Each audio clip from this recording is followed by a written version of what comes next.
Last எபிசோட்ல Surekha and Surya அன்பு சூப்பரா இருந்துச்சு அப்படின்னு சொல்றவங்க நம்ம வீடியோ கலெக்ட் பண்ணிக்கோங்க.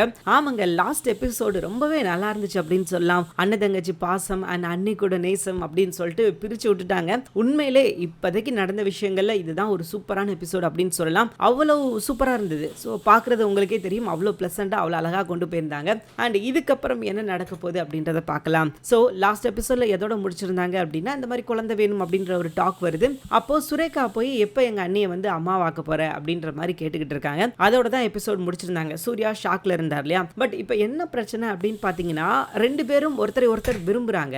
ஆனா இந்த விஷயத்தை வந்து ஒருத்தரை ஒருத்தர் ஷேர் பண்ணிக்கிட்டதே கிடையாது. அதுதான் பிரச்சனை. ஒருவேளை அவங்க ஷேர் பண்ணியிருந்தாங்க அப்படின்னா இன்னும் சுரேகா கேட்காமையே அவங்களுக்கு வந்து ஒரு குழந்தை பெற்று கொடுத்துருப்பாங்க. பட் அவங்களுக்குள்ள பேச்சுவார்த்தை எதுவுமே கிடையாது அப்படின்றதுனால தான் இங்க கொஞ்சம் ப்ராப்ளம் அண்ட் டிலே ஆகுது. அண்ட் இப்போ ஒருத்தர் ஒருத்தர் புரிஞ்சுக்க ஆரம்பிச்சிருப்பாங்க. இப்போ இடையில சுரேகா வந்து இப்படி ஒரு கொஸ்டின் கேட்கவும் அவங்க வந்து யோசிக்க ஆரம்பிச்சிட்டாங்க. ஆமா, நம்ம நந்தினி கூட எதுக்காக வாழ்ந்துகிட்டு இருக்கோம் அப்படின்னு சொல்லி சூர்யாவும், ஆமா நம்மளோட அச்சீவ் தான் என்ன அப்படின்ற மாதிரி சொல்லி நந்தினியும் யோசிக்க ஆரம்பிச்சிட்டாங்க. உண்மையிலே இது ஒரு நல்ல விஷயமா தான் பார்க்கப்படுது. ஏன் அப்படின்னா இவங்களுக்குள்ள என்ன புரிதல் இருந்தது அப்படின்னா, ரெண்டு பேருக்குள்ளேயும் காதல் இருந்தது. காதலை தாண்டி பெருசா அவங்க அடுத்த ஸ்டெப்புக்கே போகல. உண்மையை சொல்லணும் அப்படின்னா இவங்க வந்து இன்னும் திருமணம் ஆகாத ஒரு தம்பதி மாதிரி தான் அவங்க இருந்துகிட்டு இருக்காங்க.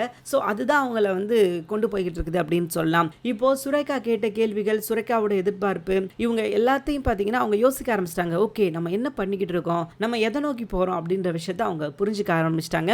உண்மையிலே இது ஒரு நல்ல அற்புதமான விஷயமா பார்க்கப்படுது. அண்ட் இதுக்கு இடையில பார்த்தீங்கன்னா சுரேகா பேசின விஷயங்களை மாதவி போய் அவங்க அம்மா சுந்தரவலிட்ட போய் சொல்ல, சுந்தரவலி முடிவு பண்ணிட்டாங்க. ரைட்டு, இவ முக்கியமா இங்கே டேரா போடுறதுக்கு அவ பிளானை போட்டுட்டா, இது வந்து சுரேகாவை எடுத்து கொடுத்துக்கிட்டு இருக்கா அப்படின்ற மாதிரி சொல்லிட்டு அவங்க அடுத்த பிளான் யோசிக்க ஆரம்பிச்சிட்டாங்க.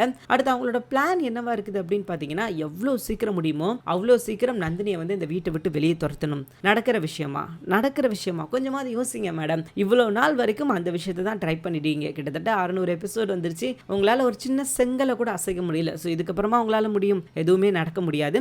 அண்ட் இதுக்கடையில் பார்த்தீங்கன்னா அவங்க அம்மா ஒரு பக்கம் தனியாக ஒரு பிளான் போட, மாதவி அவங்க ஒரு பிளான் போடுறாங்க. அவங்க என்ன போடுறாங்க அப்படின்னா, அம்மா ஒரு பக்கம் போடுற பிளான் இருக்கட்டும், அது ஓகே தான், அது பிரச்சனை கிடையாது. ஆனால் இங்கே நம்மளும் ஒரு பிளான் போடணும். என்ன பிளான் அப்படின்னா, சுரேகா நந்தினியை எதிராக மாற்றணும் அப்படின்ற மாதிரி இவங்க ஒரு திட்டம் போடுறாங்க. இவங்களோட திட்டத்தோட முக்கிய நோக்கம் என்ன அப்படின்னு பார்த்தீங்கன்னா, இப்போ ரெண்டு பேரும் பார்த்தீங்கன்னா ஒற்றுமையா இருக்காங்க இல்லையா. ஸோ அந்த ஒற்றுமையை சீர்குலைச்சி ரெண்டு பேரையும் சண்டை போட வைக்கணும் அப்படின்றது தான் இவங்களோட பிளான். ஸோ இது நடக்குமான்னு கேட்டிங்கன்னா கண்டிப்பாக 1% கூட வாய்ப்பே கிடையாது. ஏன் அப்படின்னா இவங்க வந்து சும்மா ஒரு நடிப்புக்காக வந்து பழகலை. சுரேகாவாக இருக்கட்டும் நந்தினியா இருக்கட்டும் ஒரு சும்மா பழகலை. இவங்களுக்குள்ள இருக்கிறது பார்த்தீங்கன்னா ஒரு நல்ல புரிதல். அண்ட் அது போக பார்த்தீங்கன்னா சுரேகா பல அடிகள் பட்டு இந்த இடத்துக்கு வந்திருக்காங்க. நந்தினி அவங்களுக்கு இவ்வளவு தூரத்துக்கு பிடிக்குது அப்படின்னா அதற்கு பின்னாடி அவங்களுக்கு ஒரு வலி இருக்குது. அந்த வலியில தான் அவங்க புரிஞ்சுக்கிறாங்க. ஓகே, நம்ம இவ்வளவு நாள் வந்து தப்பு பண்ணிட்டோம், நம்ம பண்ணது மிகப்பெரிய தப்பு, நம்ம இந்த விஷயத்தை பண்ணியிருக்க கூடாது அப்படின்னு சொல்லிட்டு அவங்க இப்பதான் புரிஞ்சிருக்காங்க. ஸோ அந்த புரிதலால வந்த லவ், காதல் வந்து என்னைக்குமே தோக்காது. அப்படி இருக்கும்போது